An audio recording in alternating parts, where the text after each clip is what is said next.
So the good news, at least, is that there was a by-election in Durham region a couple of days ago, and the conservative, not only did he win, but he won with 57% of the vote. So it shows clearly that the temperature in Canada is very not liberal. Baruch Hashem, maybe we'll get some sanity to our country. Okay, so yesterday we started a sugya with our Mishnah. Our Mishnah says, two people are holding on to a beged. The Gemara asked, what would happen if in front of Bezin, one of these two people pulled it away from the other one, and the other one was silent? But then a little bit later, he protested. Does his silence at the time prove that he is conceding? And therefore, now Hamoitzi Mechaberi Earl of Araya states that one person gets to keep it, the one who sees it, and the other guy not? Or does his silence not mean a concession? Because his position was, Bezdin sees what's going on, so why should I fight with him and brawl with him? They already know I have a right to have. So that was the question. Is his silence an indication of a concession? The Gemara wanted to take it one step further. If seizing it on the tzad, that if he seized it and the fellow was quiet, that silence constitutes a concession, what would be if he seized it orally? How do you see something orally? Through the concept of Amira Legvoya Kamsir Lahektish. He was Makdish. If he was Makdish it, instead of seizing it, we needed three ingredients to be able to say the Hektish should be a good Hektish. A is the fact that he could seize it, gives him some type of right, some type of grasp onto this talus, and therefore he could be Makdish it. You also have to say, of course, it acts as a tfisa, and that you might think that silence in the face of someone grabbing it away, that shows concession. But silence in the face of someone who just said something, maybe that doesn't even demand a response. So you need the component that when someone's makdish, it demands a response right away. And we also need, there was a third factor that was needed as well. Yeah, that was Amirasal Hadjit. That's as if it was turned over. And that remained as a shaila. The Gemara said that the shaila that we're discussing, which was Observer shaila, was actually a story that occurred. Because there was a Mesusa bathhouse that two people were fighting over, and one of the two was Makdishit. And because of that, Rabbi Oishia and Rabbi Hananya didn't want to use it because they weren't sure. Maybe it is hektish, and maybe they're not allowed to use it. And we were discussing whether or not we would be able to use it or not. Is a hektish a good hektish? So right away, Rav Hamnuna suggested a raya from the Raisa that says from the price of Takvay Koyin. 1 second. Safik B'charis, Echad B'char Adam, Echad B'char Be'ema, Itar B'tamema, Moch B'char B'char. We first try to bring a raya from there, and Rabbah deflected it. And Rabbah said, maybe there, the psak is not that if he would have seized it, the kohen gets to keep it. Maybe even if the kohen seizes it, he would not get to keep it. So we had no raya at all. We neutralized that raya. Rav Hananya wanted to now support Rabbah because Rabbah made a statement. His statement was that if someone seizes it, you take it away from him. In other words, Rabbah seemed to have indicated that he holds that if there was a suffix and one of the two people seized it, whether it's the Shnaimach or Metalis, whether there's a suffix on an animal, whether or not it's a Bechar, it doesn't really matter. If someone seizes it in front of us and the other person is silent initially and then protests, Rabbah seemed to have indicated that he has to give it back. So the Gemara wanted to bring a raya to that shiloh, which is the first of the two shilohs, right? The first shiloh was you have to give it back if you seize it. And the second question is, if you don't have to give it back, would you be able to be makdish as well? So Rabbah made a statement about both. But the statement that Gabi seizing it, Rabbah said, is that if I seize it, I still have to give it back. And Chananya wanted to bring a raya to Rabbah from the brayso that says, Hasveikos nichnosin ladir liasaser. And the raya was from the fact that if the kohen would be able to keep it under those circumstances, where if he was typhus it and the Baal was first quiet and only then protests, well, that shows that he must have some subtle financial interest in it. If he has some subtle financial interest in it, how in the world could you use an animal that's a suffix as one of the 10? What if that's number 10, and that means the miser that you're giving to patter up the other 9 animals, the kohen has an interest in it. You cannot use a kohen's animal as miser for your animals. So that's how the Gemara wanted to bring a raya. It must be the kohen has zero interest in it, meaning even if he would seize it, it would go right back. His seizure would be useless, because even if the person is shoshik at the time, as long as he protests later, that seizure is not valued, and we take it right away from him. That was the raya that Rav Kananya brought to Rabbo's Sad. Abaya said, well, I don't see what the problem is. If we only had 9 animals plus this animal, then you have a mimanavshich. You could use this animal for miser on a suffix. If it actually if there is actually an interest of the kohen in there, well, then there's not an issue. Then you don't have 10 animals. You only have 9 animals. 9 animals don't need miser anyway. You counted out 1, 2, 3, 4, and the 10th went to the kohen. That would have all been a charade. But there's no issue over here of miser. And if in fact this animal was not an animal of a bechor, then you have 10 animals and you're actually using your own animal as a miser. On that, the Gemara said a very important thing. Abai himself backed out from what he said because of a very big chiddush. He says, I'm going to prove to you that whenever there's an animal, the suffix if it's chayiv and meiser or not, it's automatically not chayiv and meiser. Not because we're paskening suffix l'chula, because the Torah tells us, asiri vadai, v'lo asiri suffix, whenever there's a suffix if an animal is mechuyev and meiser or not, the Torah is telling us it's not mechuyev and meiser. And therefore, this mimanavshich wouldn't work. Because even on the tzad that the kohen has no interest in this animal, you still wouldn't be able to use it for meiser.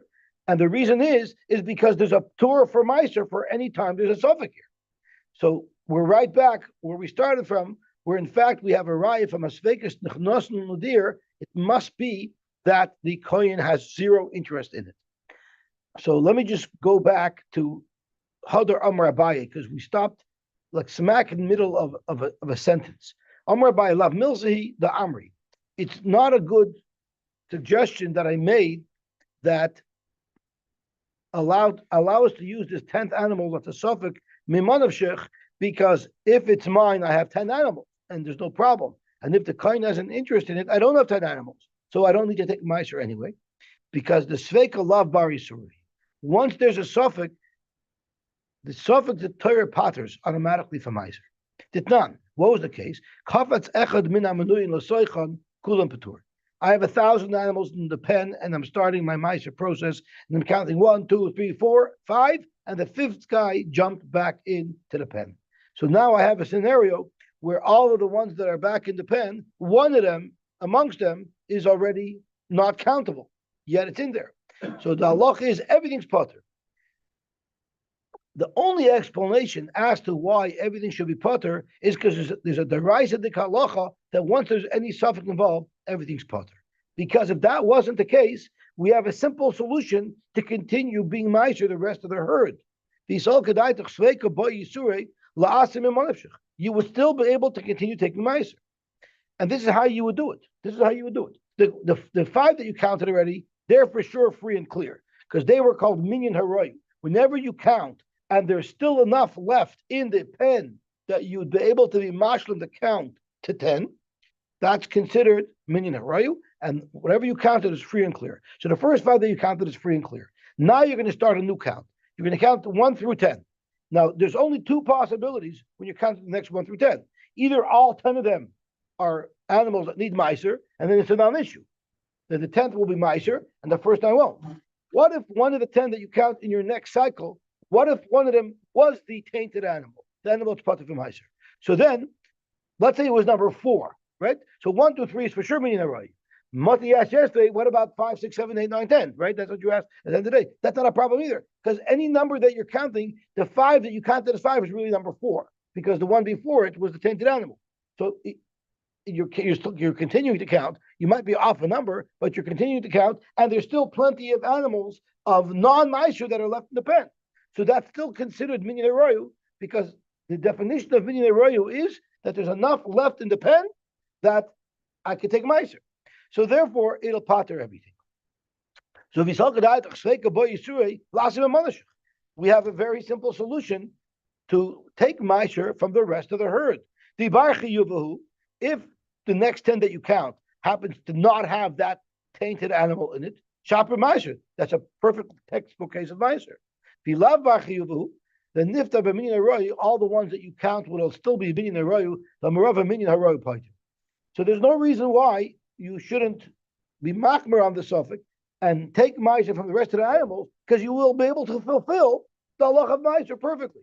So why would you not do any meiser? It must be zok the heilige Gemara on Omer Aleph. The only reason why the brisa, the only possible explanation you can have for the brisa that says that they're all potter is because asiri vade amrach manabalayir asiri suffix. When you're counting out 10, we have to know for sure that this is a vadai chiyuv. As Rashi says, asiri vadai hitzrich akosov la'aser. The Torah only said what's given for meiser, something that's surely number 10. Hitzrich la'aser is a suffix. The Torah never was even mechai of you to master a suffix. Not because you're not sure, because you're sure that this is not what the mitzvah says. And in this bunch, anytime you count to 10, you don't know if your number 10 is really number 10, because it might be number 9, because maybe one of the items were put there. Let's one of them back in. And put for my well, technically, if you want to be a slime bag, yeah, you could do that. Yeah, you could. Oops, it went back in.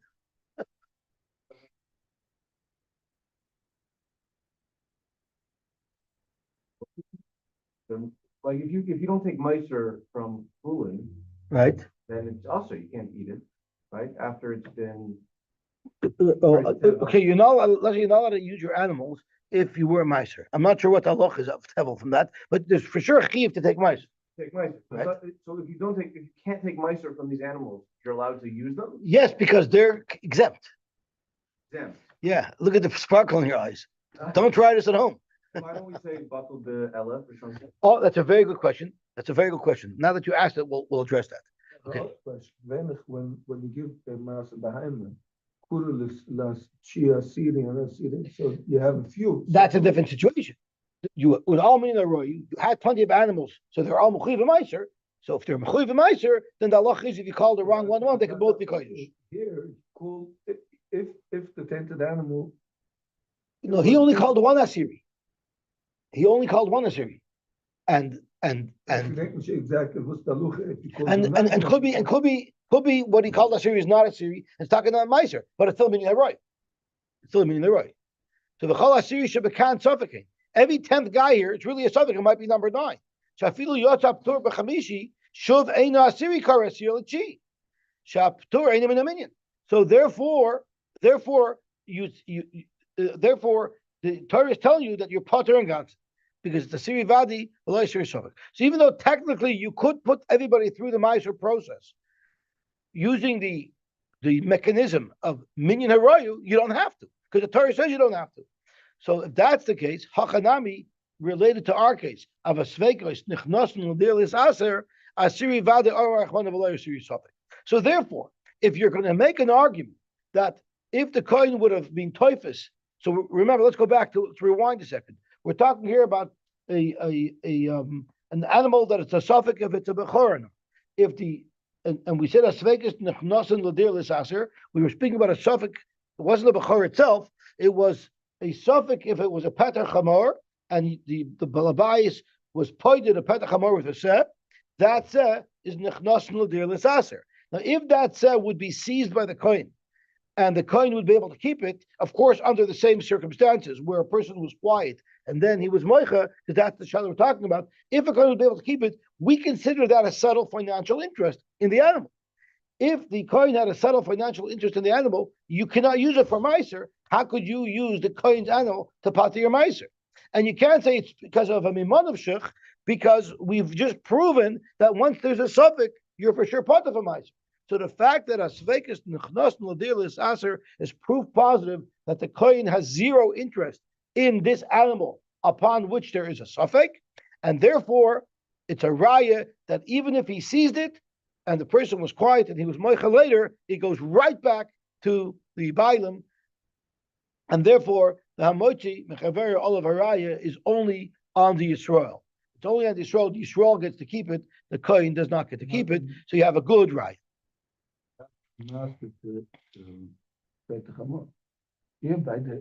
We're speaking about taking meiser off a set that was used to be paida a suffix pigeon suffix petach. So Victor asked a question about bittul, right? So I believe Tosfos addresses that. Tosfos says right away, Tamervek Tosfos, I'm on the second to the bottom Tosfos on that Vava base. Tamervek Tosfos, the Labatal Baruba. Why isn't it Batal Barai? And therefore, Velachayva Kul B'Meiser.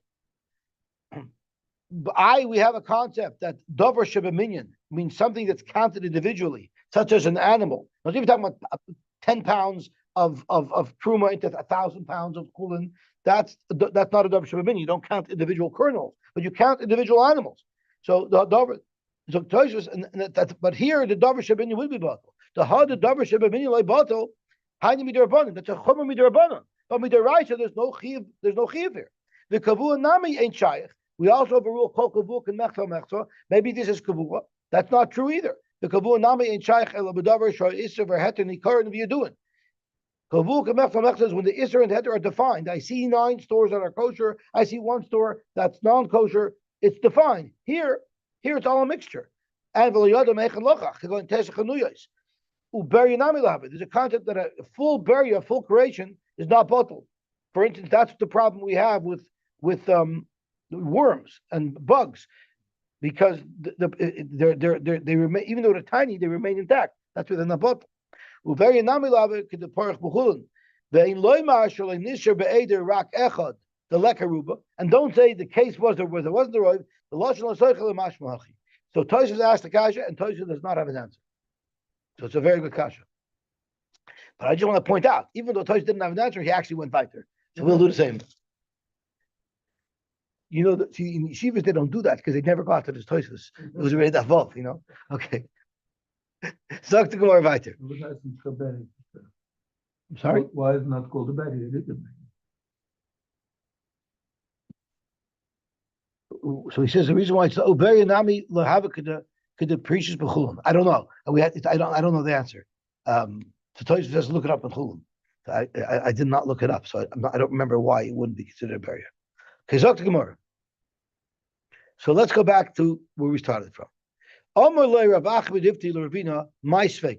In other words, we started this whole sugya with a sveikos nechnas l'dir l'saser.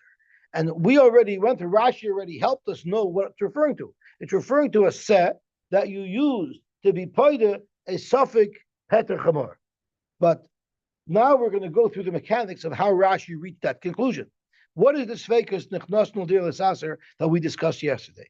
Ilay mesafik b'charis. If it was a suffix, if it was an actual b'char, that can't be, because yeh kodesh amar achmana v'loy shekvar kodesh. You for sure do not have to take meiser from a real b'chor, a b'chor that's born a b'chor of a behemoth tahira, because that has a kedusha. That has a kedusha of a carbon. Because if there's no mum, you bring it for a carbon. So that for sure is not nichnas l'dir l'hisaser, because it says yeh kodesh, meiser makes the animal kodesh, and therefore it wouldn't apply to an animal that was kodesh before you started. So what type of b'chor could there be that has no kedusha? El suffix pigeon petachamor. We must be talking about a suffix pigeon petachamor, meaning you had a chamor that you're not sure if it's firstborn, and just to take care of any suffix, you replied it with a seh. This seh has no kedusha. It's your seh. It has no kedusha. Therefore, you would use it as part of the herd that you're taking meiser from. U'k'rav Nachman, no Rav Nachman, no Rabbi Baravua, Yisrael sheyesh lo asora suffix pitrei chamor b'soich beisai. A Yisrael who has 10 suffix pitrei chamor, he had born to him in his herd 10 chamorim, and each one of them he doesn't know if they're firstborn or not. So what does he do? Mafresh alei nasara sen. You are mafresh one seh per petach hamor, and he takes ma'aseh from them. But ve'hen shelo, he gets to keep them because they're chulun, and the kohen doesn't have a right to take it because hamoitzin mechaveri all of her right. So the Gemara says, you know what? We had a very nice shtickle Torah, but we forgot about where we came from. My Havelah the mezuzah. At the end of the day, you still have a mezuzah that's going out of business because Rab Chananya and Rab Yosy don't want to use it. What are we going to do with that? So before we go back there, Tosfos actually wants to hammer into our heads that even though you don't understand and you don't know, you can still go back there. Because Tosfos asks Sabam b'dik kasha. Tosfos asks, Mafar Shalehen. Asar saying, Tamer Frek Tosfos. The Perkamba the Bechayrus Arminon to say Echad. Why would you have to use 10 sen for one per petach hamor? You could use 1 sen for all 10. That's question number 1. Vesu, another problem we have. My kamash malon. Why in the world do I need Rab Achami Difti and a Moira to tell me this? Or I'm sorry, it was Rab Nachman Amar Rabba Baravua. Why do I need Rab Nachman Amar Rabba Baravua to tell me how you deal with 10 Suffolk Pitrei Chamor? Misnizani. We already know it from the Mishnah of Asvekas Nechnas Nodir L'Saser. We know that has to be referring to a case of Petach Hamor. We already went through it with Rashi on Amid Beis. So what exactly is Reb Nachman teaching us that we would not have otherwise already known from the Mishnah of Asvekas? But soon I have a third problem of Tosfos. Even though Amar Ma'asron, once the Brisa says that you take Meiser, once Reb Nachman does Uma Asron, and you take Meiser from these 10, saying, Ma Tzarech Lashmin and Shaloi. Why does Reb Nachman have to continue and say, Ve'en Shaloi, you get to keep them? Pshita, keeping them out and Shaloi. Of course, they're yours. If you're taking Meiser from them, they're obviously yours. You're not taking Meiser if it belongs to somebody else. The Ilu Hoyu Shal Koyin, Lehoyu Ma'asrin. The Havalahu Kalakuach. By the coin, it's like the coin purchased it, the coin would not be mechuyev to take Meiser from it. So, there's a lot of redundancy in what Reb Nachman told us here. And if you were going to suggest that what Reb Nachman is trying to teach us is the Alfagav de Ma'asran, still a Dain Hem Shalo, you're allowed to keep them even though you already made Meiser out of one of them. That's also Pshita. The Meiser Behema Shal Bailim. We know Meiser Behema, the Bailim get to keep. So at the end of the day, Tosfos has multiple issues with this halacha, and what did he do? He went weiter. So my Havala the Mesusa. What exactly was the resolution at the end of the day with Mesusa? We still have this Mesusa that's in limbo because we brought rice and we slugged up the rice, and now we're still in limbo. So Tashma, very simple resolution to the Shaila. The Amar Rab Chia said, I'm not sure if this means, it's a Ma'aseh. I guess it wasn't the first time that they fought over a Mesusa. There was a similar story in Reb Chista's days, and Rav Chista be Rafuna, and I'm assuming what it means is meaning everyone was not being able to pass on the Shiloh, they were deferring it to the next. So Rav Chista deferred it to Rafuna, and Rafuna was the one who ultimately passed the Shiloh. Upashta mehad Amar Rab Nachman. Rab Nachman said halacha kol maman she'ein yochel otzi b'dayanim. Whenever there's money that might belong to me, but I have no way of being able to retrieve that money in the proper halachic fashion in the Jewish court of law, hikdishay ein a kaddish. Even though it's yours, if you're going to be makdish it would not become hektish. So let's stop a second. So this is where our resolution is. This is mamain she'ein yochel otzi b'dayan. Right? This is money. If he seizes it, maybe you'll get to keep it, right? As Tosfos told us, the whole child that'll work because if he sees it, he might keep it. But right now, he has not seized it yet. And he wouldn't be able to get control over the Mesusa by the Dayanim because they're going to say, so Zog to Rashi, Sheni Yochalatziyah, Bahainami, this Mesusa, the Chazinalei, then Yochalatziyah Dayan. He has no way of taking over this Mesusa in Din unless he seizes it. And therefore, so his hektish is not a good hektish. So this was a resolution on the Mesusa that the Mesusa won't be kodesh. But we still don't have a resolution on Reb Zer's original question of if he actually seized it and the guy was quiet and then protested, will he get to keep it or not? We don't know. We don't know, but we do have a resolution on the Shaila of Hektish. It's for sure not Hektish. Even if he gloy milsa klapi gal, even if it's klapi shmaya galia, even if he really owns it, it doesn't matter. He's not able to retrieve it. In din, he cannot be makdish. Kind of analogous to an Evid with like Dave Bowen and one of them, like, why isn't it? Like, No, he can't even be makdish his hand. what's I mean, would he be? Right now that the psak is that his half he gets to keep. Yeah, could be that he could be makdish. His half he could keep. Yeah, his half he could keep. I mean, so it's still going to mess them up because it's going to have factors. Yeah, but I'm not sure how that would work. I'm not sure how that works. It's a good point. So Zok Gemara, let's say you could be my tip dayan. Hekdisha kadosh. You tell me it would work. Alpha gavdlo afke, even though he didn't. So what Rav Nachman seems to be saying is, if I could be my tip dayanim, even though I didn't take those steps legally, if I take him to court, I could retrieve the item completely. But I didn't do it yet. Are you telling me that if I didn't do it yet, I could still be makdish it? It's not yet in my rishus. Neither one could be makdish them. Not the gazlan, not the nixal. The gazlan can't be makdish because it's not his. And even the owner can't be makdish it. So if it's money that I can be moited with the yonim, but I have not done it yet, that's any b'shusi. How could I possibly be makdish? Zok to Gemara, misavris b'mesusa metaltlin askinon. If it's metaltlin, when it's in the gazlan's hands, it's eine b'shusi. But we're talking about mesusa b'karke askinon. The chiyochoy loitziba diyonim. Once I could legally retrieve it, b'shusei kaima. By definition, it's in my rishus because no one could walk away with it. It's a piece of property. And once again, we have a kiveger who asks a beautiful, beautiful, simple kasha. Zok to kiveger, kashali. What is the difference between metaltlin and karka that the Gemara is making? The metaltlin and exalt. Metaltlin, since they're mobile, they can't be stolen. They come labor shusay the gazlan, and they go into the rishus of the gazlan because he's physically taking it. Therefore, mikri einoy b'shusay the nigzal.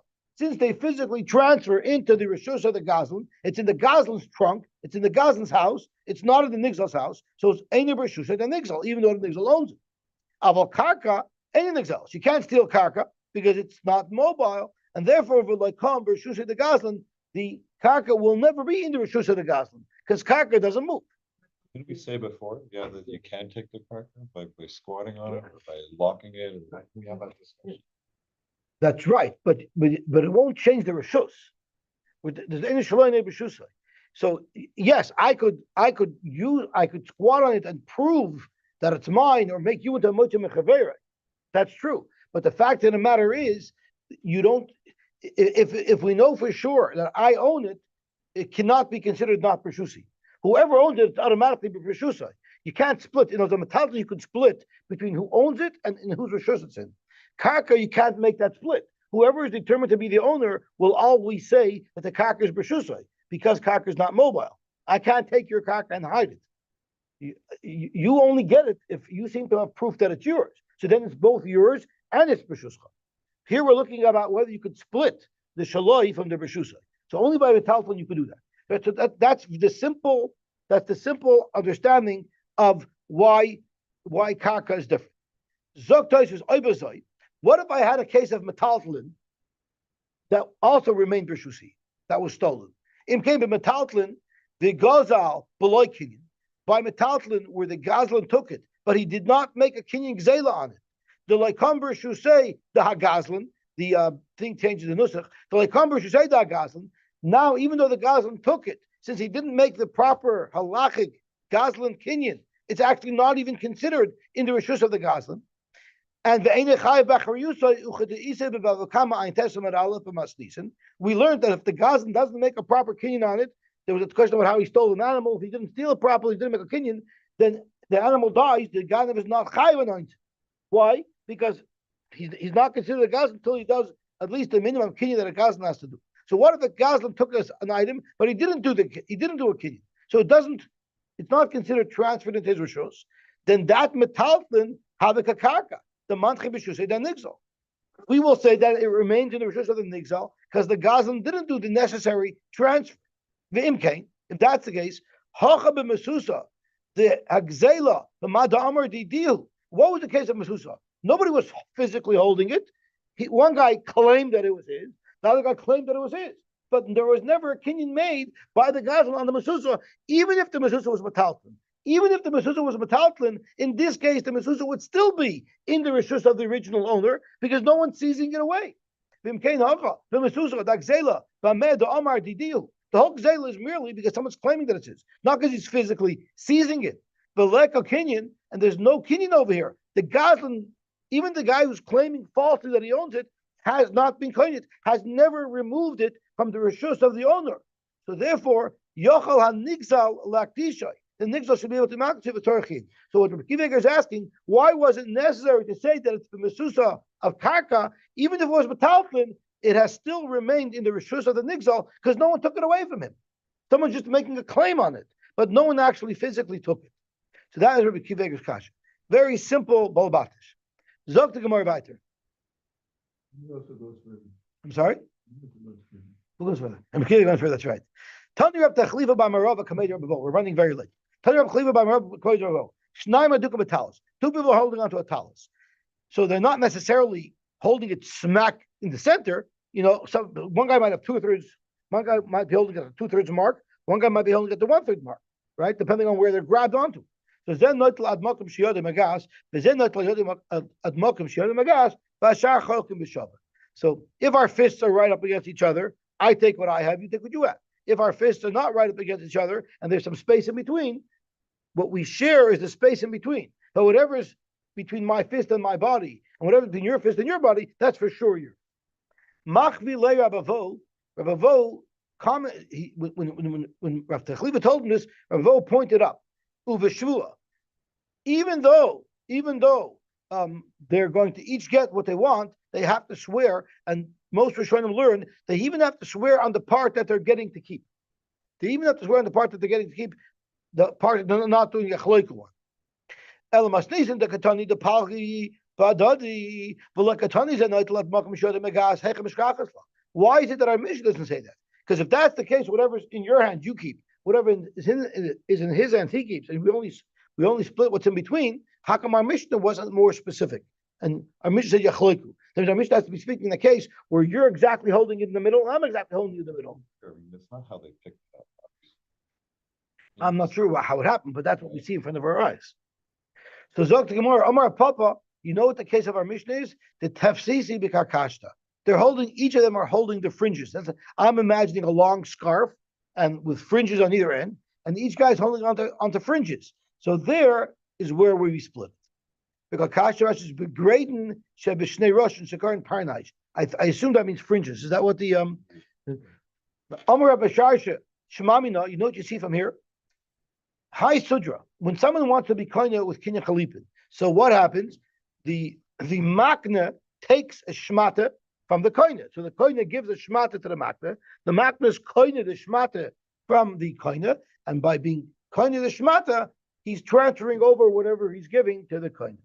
So hi Sudra, even the Tavis by Shalosh al Shalosh. What if the koine gave the makna a long scarf, and you didn't pick up the whole scarf in your hand? You grabbed onto a portion of it that was 3 by 3, which is the minimum size beged that has any significance. Karina Bey V'Nasan L'Re'eyu. The V'Nasan L'Re'eyu here is a pasuk that talks about Kinyan Chalipin, where it says, this is in Rus, V'Zois L'Fnim B'Yisrael, L'Blina strikes again, it's so warm, it feels like it's Rus outside. V'Zois L'Fnim B'Yisrael, Alagula V'Latzmura, L'Kaim Koldover, Shalovish Naloi, V'Nasan L'Re'eyu. So it would be considered of a nasan l're'eyu if he's even if he's not holding the whole baggage, he's only holding 3 by 3. The chaman the pasuk dummy, we look at it like it's severed. The kani and therefore the kinyan chalipin will work. Why will this be different than Rav Chisda? Where we clearly see that if I'm only holding part of it, I'm not kohen. So I'm Rav Chisda, get biyada u'mashicha biyadai. What if he gives her a get, but there's a string, there's strings attached. Literally, there's literally strings attached. And he's holding that string. If the husband is able to pull it back with that string, then she's not megureshes. I hear she's holding it in her hand. If we're saying in the case of people fighting over a beged or by Kinya Chalipin, if I'm holding that 3 by 3, even though the rest of it I'm not holding, we say it is that I am kohen. So why by the get am I not koine? Oh, that's the Gemara's answer. By get, it's more than just a kinyan. Hasam creases beinon. They have to be completely severed from one another, the leka, and you don't have it. Hachi, you just need a kinyan, nasina beinon ba'ika. Josh Frankel once told me, I never knew this, that the word get is spelled with a gimel and a tes, and he told me nowhere in Tanakh will you ever find a gimel and a tes together, side by side, in all of Tanakh. I don't understand. If the get is good, then it's a creases. It's only a creases if the get is given to her in a fashion that complies with creases. So it's not just that it's a kosher get. If you say that it's considered in her hands, then it's a creases. No, it's not creases unless he can't pull it. And actually, Toshus adds additional complication, but it's 638, and we're on Amar Aleph. Amar Rava, what if there was some gold in it that might not be dead center? How can you split the gold? I'm sorry? Okay, the pshita, it's pashit. Don't we say chokin? Loy tricha. The koida have a by mitzi. What if the gold is in the middle? I'm not holding onto the gold. Pshita. So imagine there's a long scarf. He's holding the fringes on one end. He's holding the fringes on the other end. But the gold part is closer to one side. So Ma'udutema, the Amalei Plakachi, you might think, listen, we'll cut it lengthwise. But we'll cut it widthwise. You get those 3 feet, I get these 3 feet, and I'm the lucky guy. The gold was on my side. The Gemara, the Amalei Ma'achas, the Plakachi, who said you split it widthwise? Maybe you split it lengthwise, and then I still get my half. So therefore I get my half. We're going to soon see on the bottom of our base. Hopefully, we will get there. That this is not you don't literally cut it in half. This is like the mice of Shlomo milk. You're not literally cutting it in half. We split the value. There are 2 people holding on to a star. Mal v'omer shaliu, and therefore I get to collect from you. V'nafel mimenu, it fell out of my hands. U'mitasav, and I found it. Literally. The loiva amar, and the loiva said, Shalchahu, yes, it's a legitimate star, but uparatav, I already paid you back, and I had the star because you gave it back to me when I paid you, and I dropped. So there's 4 opinions as to what should happen here. Opinion number 1, we're going to soon see that it's really, there's really 2 cases that we're talking about. So it's not a 4-way machlokes, it's really 2-way machlokes. But for now, we'll assume it's a 4-way machlokes. Option number 1, Yiskayim Ashtar B'choshmav Divei Rebbe. You have to be Mekayim the star. And once you're Mekayim the star, what's going to be the halacha? I don't know. We'll see. They split it. What if a dayan found it? What if a dayan found it? In Motzei dayan. What if a dayan found it? The dayan holds on to it forever. You could never collect from it again. Why is a dayan any different than anybody else? The star remains b'chaskasa. So this is completely cryptic. We need to get an explanation of what's going on. The first sheet, what does that mean? The governor malva kule. How could you say that? Let's say you're a kind of star, it's a legit star. There's still 2 people holding on to it. So how could you justify the malva should be able to collect in full from the star? But Leslie Masnisa and Shnai Moichsen, does this brisa, does the Tanakama, does Rebbe not agree with our mission of Shnai Moichsen to tell us where there should be a chlaiku? Amarav Amar Nachman, you're right. If the star was Mekuyim, Divrei HaKoil Yachloik. And that's what Rabbi means. When do you say Achloiku? Only if you were Makayim the star, independent of the loiva agreeing that the star is legit. Keep ligi, you know where the Machloik is? B'she'ein Mekuyim. What if the star wasn't Mekuyim? And the only way we know the star was even ever legit is because the loiva agrees. Yes, I did borrow the money, but I paid it back already. So Rabbi Savar Moed B'shtar Shekasvoi Tzarech L'Kaim. It doesn't make a difference if the loiva was moida. We still have to be mekayim the star in order for me to collect from it. And therefore, be mekayim, if you have kiyam a star, public, then the malva can collect half. Be loy mekayim, and if he's not mekayim the star, loy public, he doesn't even get to take a penny. My time a chasva ba'amu. This paper is useless if it doesn't have kiyam. Man kamash v'lei lahai star. Who is giving any legitimacy to this star? The loiva. Because the loiva is agreeing, yes, this was once a legitimate star, and it was written, it wasn't a forgery. But the same loiva who tells us that this was once a legitimate star is also telling us, Hakamar de Perea. He's also telling us that it's fully paid. So therefore, Zok Rebbe, you wouldn't be able to collect a penny unless you independently verify the star. So you're not relying on the loiva to be mekayim the star. Then you can at least collect half. Rabbi Shimon Gamliel savar, no, moed b'shtar shekos, ain't tzarich l'kayim. Once the loiva admits that it's a star, it's legitimate, even though there's no kiyum, and the malva will get to collect half. So that is the first machlokes. That's out of the way. Now we're going to start the second half of the brayso. You're separating his statements. We're not saying we believe him for both. No, we don't. The reason why we don't believe is because we're going to soon see that there's a svara that says that whenever a loiva gets the star back because he paid, he will destroy it right away. So there are factors that why it wouldn't be believed.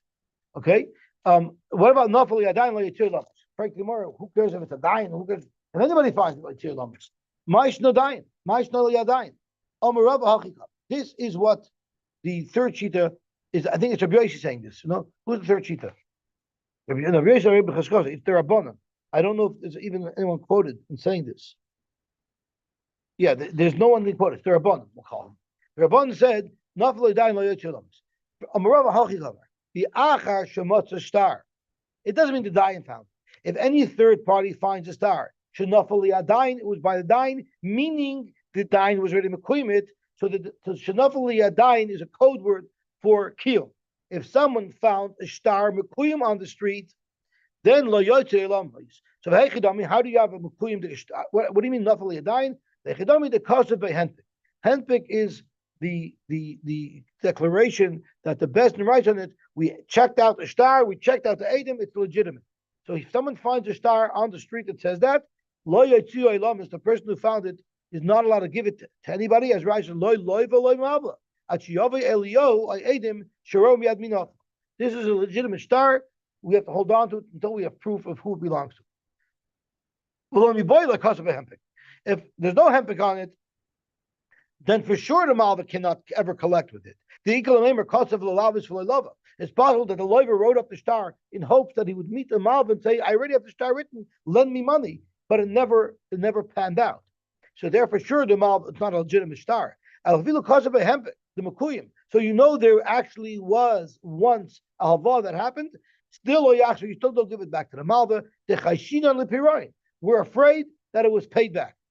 Rabbi Yosy, Rabbi Yosy holds you're not afraid it was paid back, and if someone finds a mekuyim de star on the street, he can give it to the malva. And Rashi says, you know why? Because the loiva would have destroyed it the moment he got it back, because now it's very dangerous for that star to be in existence for the loiva.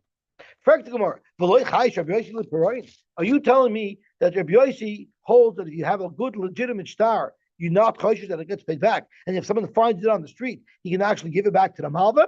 But Tanya we learned, Matzah stark suba b'shuk. In a stark suba, the husband is the loiva, and the wife is the malva. Because if the husband divorces his wife, or if the husband dies, the husband has a chiyuv to pay the wife the money to suba. Sorry? No, suba is mammon. Suba, right? But Tanya Matzah stark suba b'shuk. If the baal is moided that she dropped it, and in fact, I haven't paid up my ksuba yet, yachzer leisha, you give it back to the woman. Ain't about moida. If the husband says, no, I paid back already, and I dropped it, lo yachzer loy lazeh v'loy lazeh. You don't give it back at all. Clearly, this is saying chashin and lepiroin. Would you agree that this is chashin lepiroin? If the husband says, I paid back, you trust him and you don't give it back to her. So this is chashin lepiroin. It doesn't make a difference. It doesn't make a difference regardless. Rabbi Yosy is going to make that distinction. Because if it's divorced, now it's payable. If it wasn't divorced, it's not payable, right? So the Rabbanan don't make a distinction. Rabbi Yosy makes exactly your distinction. Rabbi Yosy Yomer, if she's not divorced, yachzer leisha, because it wasn't really payable yet, so we can assume that it surely wasn't paid off, give it back to the isha. But nis'armala nisgarsha, meaning it's payable, there lo yachzer loy lozeh v'loy lozeh. So if Rabbi Yosy is saying once it becomes payable, lo yachzer loy lozeh v'loy lozeh, that means he is choshesh lepiroin. He is concerned that maybe it was paid off already. So Rabbi Yosy says, here, Rabbi Yosy says he is choshesh lepiroin once the star becomes payable. So you're right. This is a stira, epoch. We're going to have to go back to the brayso we learned earlier, and we're going to swap them around. Nafali adayin lo yotziu elamis divrei Rabbi Yosy, because Rabbi Yosy is choshesh lepiroin, and that'll be consistent with what he said here. The Chachamim maimrim harei b'chaskosoi, the Chachamim are not choshesh l'piroin. Frankly, more that's even worse now, because the Chachamim sheet over here was no matter what, lo yachzer, lo lozeh, lo lozeh. So now all you've done is that you've pushed the kasha from Rabbi Yosy onto the Rabbanon, but you still have a problem. Iyochi kasha the Rabbanon, the Rabbanon. So tomorrow, I'll tell you what the situation is. Really, we have to swap it out, and really, the Rabbanon are not choshesh l'piroin, and Rabbi Yosy is choshesh l'piroin. What are you going to do with our brisa here that seems to indicate that the Rabbanon hold you are choshesh l'piroin? The territory is there in this brisa of ksuba. There's no Rabbanon. The whole brisa is only Rabbi Yosy. Star ksuba kula Rabbi Yosy. The chisura mechzer of achigaton. This is how you read the brisa that we just quoted from ksuba. Ein abal moida. If the bal is not moida, lo yachzer lo lozeh v'lo lozeh. You don't give it back at all because we know Rabbi Yosy is chayish l'piroin. But med devorim amurim. Where are we choshen that it was paid? Where are we choshen l'piroin if the star is payable already? Shenis armala and shenis garsha. So now the chiyuv was triggered for him to pay. So there you choshen that may be paid already. Even though I'm choshen l'piroin, that's only once the star becomes payable. But if they're still married, then lachsu yachshel isha because Rabbi Yosy Omer oida takas baila yachshel isha this armala and this garsha lo yachshel lo lozeh lo lozeh. So Rabbi Yosy is chayish l'piroin unless the star had not yet become payable. The Rabbanon are not chayish l'piroin at all, and the Rabbanon are only expressed in the brisa. They're not expressed at all in this price of ksubis. That's all Rabbi Yosy taught. So that was one resolution to the difficulty between the two brises. Rav Papa Amar, I have another resolution. La'olam loy tepuch. Don't flip it around and say that Rabbi Yosy is the one who's not choshesh l'piroin. You're going to ask a kasha if Rabbi Yosy is not choshesh l'piroin. Why in the case of ksuba did he say that after they're divorced we are choshesh l'piroin and lo yachzer? The heritage Rabbi Yosy l'devrei d'Rabbanan karmelu. Rabbi Yosy wasn't expressing his own opinion in the brisa and ksubas. He was just making a suggestion to the Rabbanan. Lididi, according to me, afilu nis armala or nis guy shenami lo chashin l'piroin. According to me, even if they were already divorced and it's payable, we're still not choshesh l'piroin because if that ksuba was dropped, the husband dropped it, not the wife. Because had the wife had it, she would have destroyed it immediately. But lididchu, who are choshesh l'piroin, you,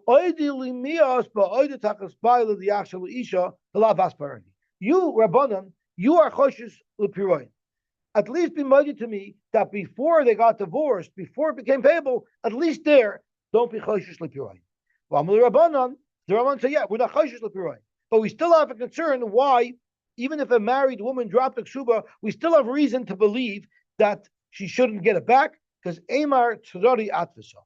Maybe the husband said, listen here, I've metalton, I have a whole bunch of jewels in my safety deposit box, just to keep you safe. If worse comes to worse, you can take that money as your ksuba. So we're afraid that and maybe that's what he did, and he took the ksuba back from her. So we're afraid if she gets hold of that paper, she'll take those jewels and she'll double dip and she'll collect on the ksuba. Sorry? If there's story out, so you could. And we have a story in our Bishmerish about it. Mati, you know the story I'm talking about? I'll tell you in a second. Omar, okay, Ravina Omar, let's split it around. And let's say that Rabbi Yosy holds that ain't choshesh, Rabbi Yosy holds choshesh l'piroin. Lo'olam eber kamaisa, meaning Rabbi Yosy holds choshesh l'piroin, right? Because if we flip it around, Rabbi Yosy will hold choshesh l'piroin. And the Rabbanan say ain't choshesh l'piroin.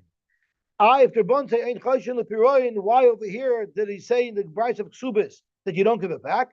The time of the we're afraid the woman lost her ksuba, and he wrote her another ksuba, and now she has her other ksuba, and now we find another one on the street. If you give that back to her, what's she going to do after he dies? She's going to collect in one bezin, then she'll pull out another ksuba and collect in another bezin.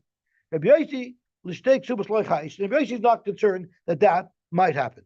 Okay, we have to stop here because it's 6:52, so we'll stop here. There was a ma'aseh here in Aguda. Once I say the story, you'll know that under the chuppah, when the Ruv was reading the ksuba, someone in the audience was astute, and he had the invitation, and he says the chusen's name on the ksuba does not match the chusen's name on the invitation. So at the end of the chas nichat, he goes over to the father, the colony, and says, "We got a problem over here." And the guy freaked out. My daughter doesn't have a kosher ksuba, and they already left to go to the hotel. So this guy ran to Rabbi Lowy late at night, It's after the chazak, 11, 12 at night. The kids are in the hotel. What did I do? So Rabbi Lowy said, this is what you should do. You should tell her, you can't right now in Nuksuba middle of night. You call up your daughter and tell her to take off her ring, and she should give her diamond ring back to the hus as a gift. Dancing answer. Then let him give her back the ring as a mashkin for the ksuba. And that's Tzori Atvasa. That's mamish a case of Tzori Atvasa. And give her the Tzori Atvasa, she'll have it, and the ring will be her mashkin. It belongs to you, it'll be her mashkin until we can rewrite a ksuba, and then the next day they rewrote the ksuba. Now you remember the story? So that's mamish a case of Tzori Atvasa. Okay, we'll stop here and we'll be mamish tomorrow. I had it even by my Cas. I remember